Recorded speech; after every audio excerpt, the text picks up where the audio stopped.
नमस्कार, आप सभी को ज्योग्राफी वाला में आप सभी का स्वागत है। आजकल के जियोपॉलिटिक्स के दौर में फोन कॉल का एक दौर चल रहा है। एक तरफ आप देख रहे हैं ट्रंप साहब कभी कभी यूक्रेनियन प्रेसिडेंट को फोन लगा देते हैं, कभी कभी रशियन प्रेसिडेंट को फोन लगा देते हैं।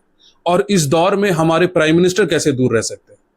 पुतिन साहब जैसे ही अलास्का समिट या अलास्का मीटिंग से निकले, वैसे ही उसके बाद उन्होंने प्राइम मिनिस्टर मोदी को फोन लगाया और अलास्का मीटिंग के पूरे इंफॉर्मेशन की जानकारी दी। उसके अलावा उन्होंने यह भी कहा कि आप आश्वासित रहिए कि आप हमसे तेल खरीद सकते हैं, कोई प्रॉब्लम होने वाला नहीं है। ये सारे क्लियरेंस के बाद इंडिया एक तरीके से, इंडिया का जो स्टांस है वो और अफर्म हो चुका है और अच्छे तरीके से इंडिया डील कर रहा है यूएसए को। आज इस सारे चीज पे हम लोग चर्चा करेंगे, लेकिन उससे पहले आप इस चैनल को सब्सक्राइब करें और बेल आइकन को दबाएं। आइए थोड़ा आपको न्यूज की तरफ लेके चलते हैं। After Alaska summit with Trump, president Putin calls prime minister Modi. Prime minister Modi को कॉल करके ये सारा इंफॉर्मेशन बताया गया अलास्का के मीटिंग के बारे में। साथ में उनको अफर्म भी किया गया कि आप रशियन ऑयल खरीदिए, कोई दिक्कत होने वाली नहीं है। प्राइम मिनिस्टर मोदी जी एक और स्टेप आगे बढ़ गए। ये सारे मीटिंग की जानकारी वो ट्वीट करके दिए। और ये ट्वीट करके क्यों दिए? क्योंकि वो यूएसए को इन्फॉर्म करना चाह रहे थे कि we are in the game. Prime minister Modi का क्या ट्वीट था, देखिए। Had a very good and detailed conversation with my friend president Putin. Friend बताते हुए इसको बताएं। दूसरा चीज उन्होंने क्या बोला, I thanked him for sharing the latest development on Ukraine. ये जो मीटिंग हुआ अलास्का में, ये यूक्रेन रशिया का मीटिंग ही था, तो उसके बारे में प्राइम मिनिस्टर मोदी को बताया गया। अगला चीज वो क्या लिखते हैं, we also reviewed the progress in our bilateral agenda and reaffirmed our commitment to further deepen the India-Russia special and privileged strategic partnership। उन्होंने बताया, और ये जो ट्वीट था ये एक तरीके से यूएसए को जवाब था कि इंडिया और रशिया का जो स्पेशल बायलैटरल टाई है वो कंटिन्यू होता रहेगा। उसके अलावा उन्होंने ये भी लिखा कि I look forward to hosting President Putin in India later this year. तो ये इन्फॉर्म भी किया कि पुतिन साहब इस साल के अंत में इंडिया आएंगे। जैसे ही ये सारा ट्वीट हुआ तो ये लाजमी है कि यूएसए का तो जलेगा भाई। और जो आप इस इमेज में देख रहे हैं, इन्हीं का सबसे ज्यादा जला है। और जो ये सारा आप कांड देख रहे हैं ना, टैरिफ का और सैंक्शंस का यूएसए के द्वारा, इसका जो मास्टरमाइंड है वो यही आदमी है। ये कौन है? ये यूएसए के ट्रेड एडवाइजर हैं। इनका नाम है पीटर नेवरो। इन्हें इंडियन जियोपॉलिटिक्स में मैडमैन कहा जाता है। और ये इसलिए कहा जाता है क्योंकि जिस तरीके से टैरिफ गेम ये स्टार्ट किए हैं, तो वो इंडिया के और पूरे वर्ल्ड के इकोनॉमी को हर्ट कर रहा है। तो इंडिया के जियोपॉलिटिक्स में इसीलिए इन्हें मैडमैन कहा जाता है। अब इनका क्या ट्वीट आया, इन्होंने एक न्यूज़पेपर में एक इंटरव्यू देते हुए ये कहा कि इंडिया के साथ जो हमारा डिफेंस डील हुआ है उसमें हम इंडिया को टेक्नोलॉजी का ट्रांसफर नहीं देंगे जब तक इंडिया रशिया से ऑयल लेना बंद ना करे। तो जो टेक्नोलॉजी का ट्रांसफर है, जो इंडिया और यूएसए के बीच में जो डील हुआ है, डिफेंस डील, उसका जो टेक्नोलॉजिकल ट्रांसफर होने वाला है वो यूएसए नहीं करेगा। और कौन कौन से चीज पे डिफेंस डील हुआ है, तो देखिए, एक है F414 इंजन, एक है जैवलिन एंटी टैंक मिसाइल और एक है स्ट्राइकर कॉम्बैट व्हीकल। ये तीन चीज पे दोनों देशों के बीच में एग्रीमेंट हुआ है और इसको लेकर, टेक्नोलॉजी का ट्रांसफर को लेकर ये सारा मसला है। ये हालांकि हम लोग उम्मीद कर रहे थे कि यूएसए ये करेगा। ये पहली बार यूएसए नहीं किया है। इससे पहले टर्की के साथ भी जो मसला हुआ था यूएसए का, उसमें भी ये सेम चीज किया था और ये आने वाला था, हम लोग उम्मीद कर भी रहे थे और ये आ गया है। दूसरा चीज, सिर्फ इतने पे ही यही नहीं रुके, उसके अलावा इनका यह बोलना था कि इंडिया को रशिया से ऑयल लेना बंद करना पड़ेगा। और उसके बाद इनका यह बोलना है कि जो रशिया यूक्रेन का वॉर है उसमें इनडायरेक्टली इंडिया फंड कर रहा है। इंडिया एक major Russian refinery oil hub बन रहा है। ये इंडिया जो है ये 3 लाख सोल्जर और सिविलियंस के डेथ का कारण बन रहा है। ये सारा स्टेटमेंट इनके द्वारा दिया गया, इसलिए इनको मैडमैन कहा जाता है। सिर्फ इतना में ये साहब नहीं रुके। उसके बाद इन्होंने एक और चैनल में इंटरव्यू देते हुए ये कहा कि इंडिया जिस तरीके से ये ऑयल खरीद रहा है और ये अपने वहां के जो कंज्यूमर है उनको बेनिफिट नहीं कर रहा है, बल्कि बिग ऑयल जो लॉबी है उनको प्रॉफिट सिर्फ दिला रहा है।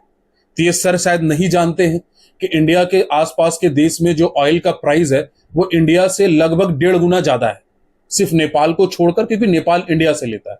उसके अलावा चाहे पाकिस्तान की हम बात करें, चाहे चाइना की बात करें, चाहे श्रीलंका की बात करें, चाहे बांग्लादेश की बात करें, चाहे म्यांमार की बात करें, सब जगह पे जो तेल का दाम है, जो पेट्रोल डीजल का दाम है, वो इंडिया से 1.5 से 2 गुना ज्यादा है। और इंडिया में ये सस्ता है, वो इसलिए सस्ता है क्योंकि हम लोग रशिया से ऑयल सस्ता में खरीद रहे हैं। ये साहब शायद इस चीज के बारे में नहीं जानते हैं, इसलिए ये सारा चीज बोल रहे हैं। और ये जो लॉबी की ये बात कर रहे हैं ना, ये लॉबी कुछ नहीं है, ये लॉबी बल्कि कुछ ग्रुप ऑफ लोग हैं जो एक्चुअल में इंडियन कंज्यूमर को भी बेनिफिट कर रहे हैं, और ये सारा इंडियन कंज्यूमर को ट्रांसफर हो रहा है। ये डाटा इनके पास जाएगा तब इनका दिमाग खुलेगा। ठीक है, अब है क्या कि ये सब जब ये ट्वीट इनके द्वारा किया गया, ये सारा चीज जवाब दिया गया, इंडिया को कोई बहुत ज्यादा फर्क इससे नहीं पड़ा। क्यों? क्योंकि जो हमारी एक पीएसयू कंपनी है, पब्लिक सेक्टर यूनिट एक कंपनी है, इंडियन ऑयल कॉर्पोरेशन, उसका भी एक जवाब आया। जो इंडियन ऑयल कॉर्पोरेशन है वो बोली कि हम रशिया के साथ ऑयल खरीदना कंटिन्यू करते रहेंगे। अगर किसी को इस चीज को लेके कोई भी प्रॉब्लम है तो प्लीज आप अपने सैंक्शंस को कंटिन्यू कीजिए, हम ऑयल तो भैया खरीदते रहेंगे। उसके अलावा जो ये पीएसयू कंपनी है उसका ये भी बोलना था कि गवर्नमेंट की तरफ से कुछ भी रोक टोक हमको नहीं लगा है, यानी इंडियन गवर्नमेंट की तरफ से कोई भी रोक टोक नहीं है रशियन ऑयल को लेकर, इसलिए हम ये कंटिन्यू करते रहेंगे। उसके अलावा इनका यह भी बोलना है कि देखिए रशिया जो है वो हमको $1.5 पर बैरल तेल सस्ता देता है इन कंपैरिजन टू दुबई का जो एरिया है उसके मुकाबले, यानी वो सऊदी अरब और ईरान की बात कर रहा है, उसके मामले रशिया हमको $1.5 सस्ता देता है। तो इस वजह से हम खरीद रहे हैं और हम इसको खरीदते रहेंगे। जिनको दिक्कत है वो दिक्कत में रहे हैं। उसके अलावा एक और डिटेल इनके द्वारा बताया गया कि ये अपने रिफाइनरी को और एक्सपैंड कर रहे हैं। लगभग 34 हजार करोड़ रुपए का ये निवेश करेंगे, जिसके तहत जो रिफाइनरी है वो जो पानीपत हरियाणा का जो रिफाइनरी है या वडोदरा जो गुजरात की रिफाइनरी है, इसको और एक्सपैंड करेंगे। और आपको अगर नहीं पता है तो हम आपको बता दें, जो इंडियन ऑयल कॉर्पोरेशन की ये 2 रिफाइनरी है पानीपत और वडोदरा वाली, ये मेनली काम करती है रशियन ऑयल रिफाइनरी के कंटेक्स्ट में। तो इसको और एक्सपैंड किया जा रहा है और ये सारा एक जवाब है यूएस को और यूरोपियन यूनियन को, जो इंडिया के ऊपर सैंक्शन लगाने की कोशिश कर रहा है। इंडिया हालांकि इससे कुछ भी इंडिया को फर्क नहीं पड़ रहा है। जब ये सारा चीज हुआ, जब ये जो यूएस के जो ट्रेड एडवाइजर है ये जब सारा चीज ट्वीट किए और ये इंडिया को जो टारगेट कर रहे थे, तो उसका इंडिया की तरफ से जवाब भी आना एक लाजमी था। इंडिया का क्या जवाब था? इंडिया का जवाब ये है कि इंडिया ग्लोबल ऑयल के प्राइस को स्टेबलाइज कर रहा है रशिया से ऑयल खरीद के, जो आप लोग नहीं कर पा रहे हैं। उसके अलावा यूरोप में जो तेल का शॉर्टेज है, इंडिया उसको फुलफिल कर रहा है by refining this Russian oil. अगर इंडिया ये बंद कर देगा तो यूरोप में ऑयल का प्राइस बहुत बढ़ जाएगा, इंडिया का ये कहना है। दूसरा चीज इंडिया ये कह रहा है कि जिस तरीके से यूएस एंगेजमेंट फार्मिंग की टेक्निक अपना रहा है, एंगेजमेंट फार्मिंग मतलब जिस तरीके से वो बोल रहा है कि इंडिया में बिग ऑयल लॉबी को प्रॉफिट हो रहा है, कंज्यूमर को प्रॉफिट नहीं हो रहा है, तो इसको हम लोग कहते हैं एंगेजमेंट फार्मिंग। वो तरीका नहीं चलेगा और ये जो तरीका है यूएस का, ये कहीं ना कहीं उसको ही बैकफायर कुछ दिन बाद करने वाला है। देखिए शॉर्ट टर्म में यूएस का जो जीडीपी है वो बढ़ता हुआ दिखेगा, हो सकता है 2, 3, 4, 5 महीना वो बढ़ता हुआ दिखेगा, लेकिन लॉन्ग टर्म में आप ये सोचिए जो जिस तरीके से यूएस का जो इकोनॉमी है वो क्रैश करेगा ना, तो ये यूएस के लिए बहुत बड़ा दिक्कत रहेगा। और जो ट्रम्प बोल रहे हैं कि मेक अमेरिका ग्रेट अगेन, वो ग्रेट कैसे बनाएंगे वो वही सोचेंगे। टैरिफ लगा के ग्रेट नहीं हो सकता है। अगर आप समझे ट्रम्प का जो साइकोलॉजी है, तो ट्रम्प की psychology is based on short term policies, not on long term policies. उनका जो ईगो सेटिस्फैक्शन है वो सबसे बड़ा समस्या है और इस वजह से ये सारा चीज आपको मसला देखने को मिल रहा है। अब एक तरफ तो ट्रम्प है, एक तरफ उसका जो यूएस जो ट्रेड एडवाइजर है, दोनों ही पागल है और दोनों ही इस चीज को लेके चल रहा है। इस कारण से आप देखिएगा यूएस में कुछ समय बाद आपको वहां की इकोनॉमी क्रैश करते हुए दिखेगी। आपको अभी ही वहां के शेयर मार्केट में बहुत सारा समस्या दिख रहा है। शेयर मार्केट जो है वो लगभग 1.6% से डाउनफॉल में चल रहा है वहां के शेयर मार्केट।